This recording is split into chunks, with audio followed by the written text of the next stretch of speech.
Because if you go only according to Western philosophy or Western school of thought, then it's only about one particular food and its analysis. So, based on that, they give you the findings. But the Eastern philosophy,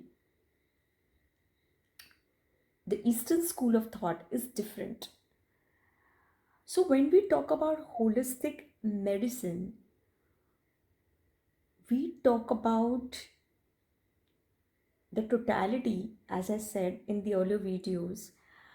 So, when we talk about this totality, we do a research based on what qualities does this food evoke in the person, right? So, if for example, now in the Ayurvedic diet, there are three types of foods. One is sattvic, one is rajasic, and one is tamasic. So, foods are divided into three categories based on the expression that they evoke in the human body. So, now there are certain foods which are considered as tamasic. Tamasic means in uh, evoking heat,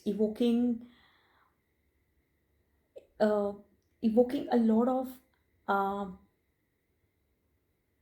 you can say a lot of, like evoking lot of such foods. If you eat, they would evoke anger, they would evoke a lot of negative qualities in the organism. So these are labeled as tamasic food. Tamas means excitement. Tamas means anger. Okay, so these foods are supposed to be eaten. Actually, not supposed to be eaten. They're supposed to be avoided. Alcohol falls in this category. Onions fall in this category. Garlic falls in this category. All right.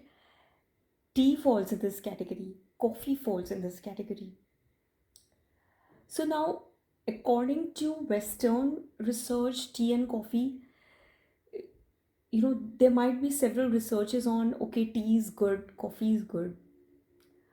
Now, individually, if you see, okay, there are some good components or some good qualities in that particular food. It's not that it's entirely bad, but in our day to day life, these are stimulants and these are to be avoided.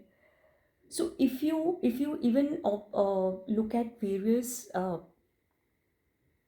religious texts, particularly Hinduism, Buddhism, okay, you will find these foods are supposed to be prohibited. And the reason they're supposed to be prohibited is because if you eat these foods, they will evoke tamas inside you. Okay, so you are supposed to avoid these foods. Now, the exceptions under which these foods can be taken is only as a medicine. So, if you have um, a problem, like you're sick or you are ill, and then if the therapeutic values of these foods are suiting your particular problem, then these foods can be taken. For example, onion. These have some certain therapeutic properties, and these can be taken where it is really required, but not ingested orally. But it is to be taken in the form of local application. Onion, okay. Uh, Next is garlic, for example. So Garlic is beneficial in high cholesterol. So, taking garlic in such a situation might help you to overcome your problems, which are related to the therapeutic values, the healing properties of garlic.